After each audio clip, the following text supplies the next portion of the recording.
For Søren Kierkegaard, the problem of violence cannot be approached as a technical or political question alone. It is first and foremost an existential problem, one that exposes how easily human beings justify themselves while refusing responsibility. Kierkegaard does not begin by asking when violence is permitted. He asks how individuals convince themselves that it is. This shift is decisive.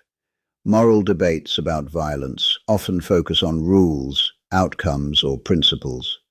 Kierkegaard insists that these frameworks miss something essential: the inward posture of the individual who commits or supports violence. Violence rarely presents itself as violence. It presents itself as necessity, duty, or righteousness. The individual does not usually say, "I choose violence." They say, "I had no choice," or "it was justified," or "it was required." Kierkegaard insists that these statements should immediately raise suspicion. Justification is rarely neutral. It often functions as a way of dissolving responsibility. By appealing to necessity, history, law, or morality, the individual attempts to place their action beyond questioning. Violence becomes something that happens rather than something one does. This is the core danger Kierkegaard identifies.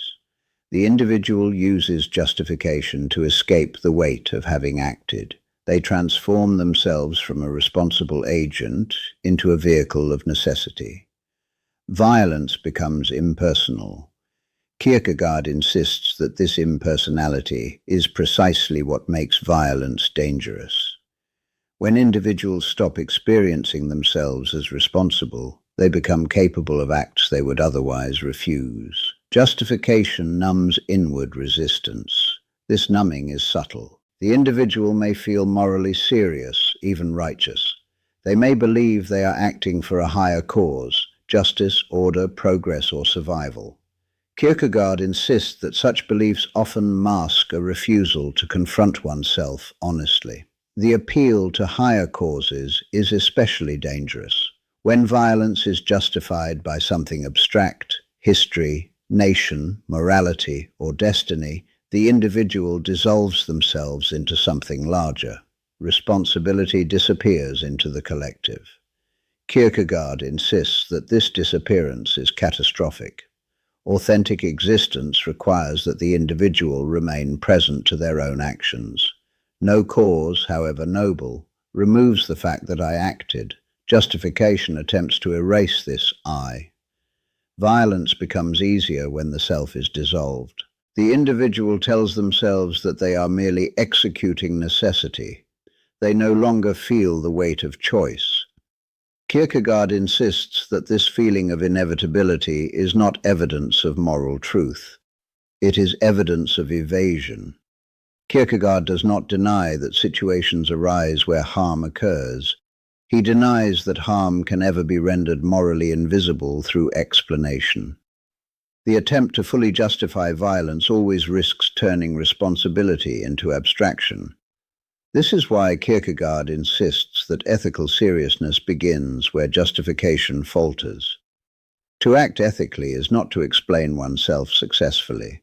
It is to remain exposed to the fact that one has acted and that no explanation can fully remove the weight of that act. Violence tests this exposure more than any other action. Because violence produces irreversible consequences, the temptation to justify it completely is overwhelming. The individual wants certainty. They want to believe that their action was necessary, unavoidable, or righteous. Kierkegaard insists that this desire for certainty is the danger. Ethical life does not provide certainty. It provides responsibility. When certainty is achieved, responsibility has usually been sacrificed. This does not mean Kierkegaard advocates passivity. It means he refuses moral frameworks that allow the individual to feel clean after violence. Ethical seriousness requires that one remain troubled by what one has done. Kierkegaard insists that this troubling is not weakness. It is honesty. The individual who can explain violence away without remainder has already lost contact with themselves. They have replaced inward accountability with external justification. This prepares Kierkegaard's central claim. Violence is not most dangerous when it is cruel. It is most dangerous when it is justified. The next part will examine how moral systems, political causes, and ethical abstractions become tools of self-deception, and why Kierkegaard insists that responsibility cannot be dissolved into any of them. Kierkegaard insists that the most seductive justifications for violence are not emotional, but moral. When violence is framed as ethical necessity, it acquires a sense of legitimacy that disarms inward resistance. The individual no longer experiences themselves as choosing harm, but as fulfilling obligation. This transformation is crucial. Moral language allows violence to be experienced as obedience rather than decision. The individual tells themselves that they are acting according to principle, law, or duty. Responsibility is displaced upward, toward the system, the cause, or the moral rule itself. Kierkegaard insists that this displacement is a form of self-deception. No principle acts, no system chooses, no abstraction commits violence. Only individuals do. When individuals treat moral frameworks as agents, they erase their own involvement. This erasure is psychologically comforting. If the action is required, then the self is relieved of guilt. If history demands it, then hesitation becomes weakness. If morality commands it, then doubt becomes betrayal. Kierkegaard insists that this logic is precisely what makes moralized violence so dangerous. The more ethical language is used to justify violence, the less room remains for inward resistance. The individual stops asking whether they can live with what they are doing. They ask only whether it fits the rule. Ethical seriousness disappears. Kierkegaard does not deny that moral conflict exists. He denies that moral conflict can be resolved by appealing to universal rules without remainder. Ethical life is not a matter of clean solutions. Violence always leaves a remainder, something that cannot be justified away. This is why Kierkegaard is suspicious of ethical systems that promise clarity. When violence is presented as unambiguous duty, the individual is no longer required to wrestle inwardly with their action. They simply execute. Kierkegaard insists that genuine ethical seriousness requires the opposite posture. The individual must remain exposed to the troubling nature of what they are doing. They must resist the temptation to feel morally clean. To feel clean after violence is, for Kierkegaard, a sign of ethical failure. This does not mean one must collapse into guilt or paralysis. It means one must refuse the comfort of full justification. The individual must acknowledge that no explanation fully dissolves responsibility. Kierkegaard insists that this acknowledgement is what distinguishes ethical action from moralized brutality. The ethical individual does not hide behind principles. They stand behind their action and remain answerable for it. This prepares Kierkegaard's deeper insight. Violence becomes most destructive not when it is driven by passion, but when it is carried out calmly, rationally, and with moral certainty. Passion still feels its own danger. Certainty does not. The next part will show how political causes, historical narratives, and collective identities intensify this danger, and why Kierkegaard insists that the individual must never dissolve themselves into the crowd when violence is at stake. Kierkegaard now turns to what he believes is the most dangerous amplifier of violence, the crowd. Violence becomes easier, more acceptable, and more absolute when responsibility is dissolved into collective identity. The individual no longer acts as an individual. They act as part of something. This transformation is decisive. When violence is carried out in the name of a group, a nation, a movement, a class, a cause, the individual experiences themselves as smaller. Their personal responsibility shrinks as the collective expands. The crowd absorbs guilt. Kierkegaard insists that this absorption is an illusion. The crowd does not act. Individuals act. But the psychological effect of belonging is powerful. The individual feels protected by numbers, justified by shared conviction and insulated from doubt by consensus. Doubt becomes betrayal, hesitation becomes weakness. Moral uncertainty is reinterpreted as lack of commitment. Kierkegaard insists that this atmosphere is deadly for ethical seriousness. The crowd offers certainty, and certainty is precisely what violence feeds on. When everyone agrees, inward resistance feels unnecessary. The individual stops asking whether an action is right and begins asking only whether it aligns with the group's purpose. Responsibility is replaced by loyalty. Kierkegaard insists that loyalty is not an ethical category. It does not ask whether something should be done. It asks only whether one belongs. Violence justified by loyalty becomes immune to moral scrutiny.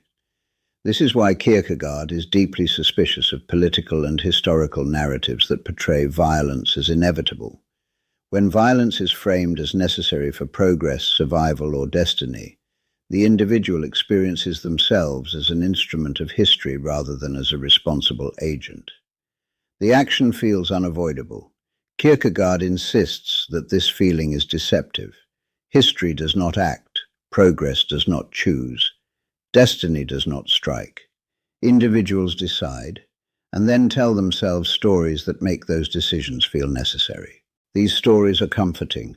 They allow the individual to believe that violence was required, that alternatives were impossible, and that responsibility belongs elsewhere. Kierkegaard insists that such beliefs function as moral anesthetic. The self goes numb. This numbness is what allows violence to escalate. When individuals no longer feel the weight of what they are doing, limits dissolve. Each act becomes easier than the last. Kierkegaard insists that ethical life requires the opposite movement. The individual must resist being absorbed into the crowd. They must refuse to let shared conviction replace inward responsibility. Even when acting with others, they must remain present to themselves as the one who acts.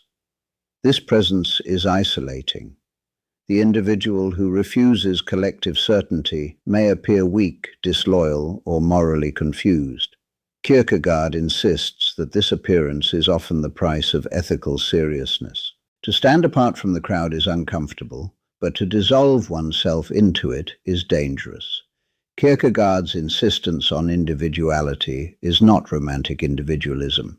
It is ethical necessity. Only the individual can be responsible. Only the individual can feel the weight of action. When this weight is lost, violence becomes procedural. The individual follows orders, executes policy, enacts necessity. Kierkegaard insists that this is how the most destructive forms of violence occur, not through hatred, but through obedience.